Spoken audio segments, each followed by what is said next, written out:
I tried to ask him for anything. There was even a time I asked him to help me when I had rent issues.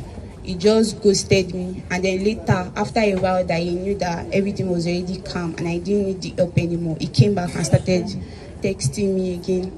So it happened that like two 2 weeks I stayed in my friend's hostel for like 2 weeks because we were having exams. So during that time he still used to text me. So like he even called me one day like that, and he said he wanted to see me. So I talked about the man with my friend, and I told her that I don't want to have like any sexual relations with him at all. But at that time I was also in need of some money for some personal stuff that I wanted to sort.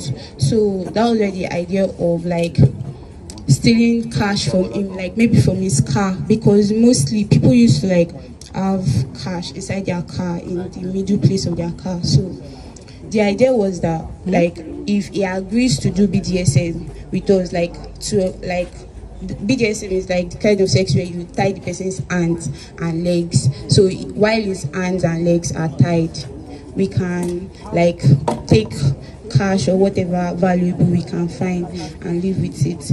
But it turned out that day, even when we went to see him that day, when he asked us to come, we even talked to him about needing jobs, but he told us that he did not have any job available at the time, but with time that he will be able to find something for us. And he also liked my friend that day. He was even like, he was telling my friend that he likes her and he wants to sleep with her and everything. Basically that day he was like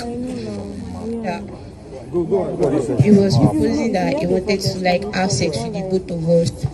So we now proposed the car sex to him, and he agreed, and the BDSM too, he agreed. He was even telling us already from the garden about how he was going to deal with us and everything when we get inside. Although we were not bothered because we knew we were not planning to have sex with him, and we just wanted to like take his cash and leave. So he now told us that it started raining. So instead of us going to the car, he now told us to go across to a building that was across the garden when we went to meet him. So when we went inside, we were waiting at the reception, and then he just came and he started going inside, following him. Then it turned out that it was a room. Like, we didn't know that the guest house that was there, maybe he works there or he owns it. So when we went inside the room with him, my friend went inside. She excused herself and went inside the toilet, and I joined her inside the toilet. So while we were inside the toilet, I explained to my friend that his car sex that we wanted to do, this one that he has brought us into the room, what are we now going to do now about it? So she was like, I should be calm. We went back inside with the man, and because he already had eyes and attention for my friend before, he started touching her. Immediately we came out, and he carried her and placed her on the table. He removed his shirt, like he got naked and he got on the bed. Then I got on the bed with him. He allowed my friend tie his hand and tie his leg. He was even the one that raised up his leg for her to tie him. So after she tied his hand and his leg, based on the fact that we were in a room and not in a car, because normally we thought that if we want to have car sex with somebody, it cannot be in a public place that people can easily see or hear.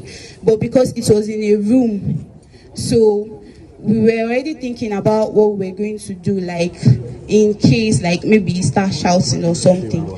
So apart from the two ropes that were used to tie his hand and his leg, there was one other tiny clothes, like all these clothes rope that they used to tie on gown that was tiny.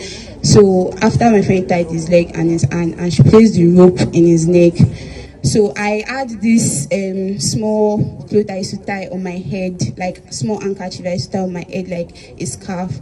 So like after, because my friend already tied his leg and his hand, so my own turn was to like try to put the handkerchief in his mouth so that small rope, I can use it to like close it, so that in case if he wants to shout, he won't be able to shout.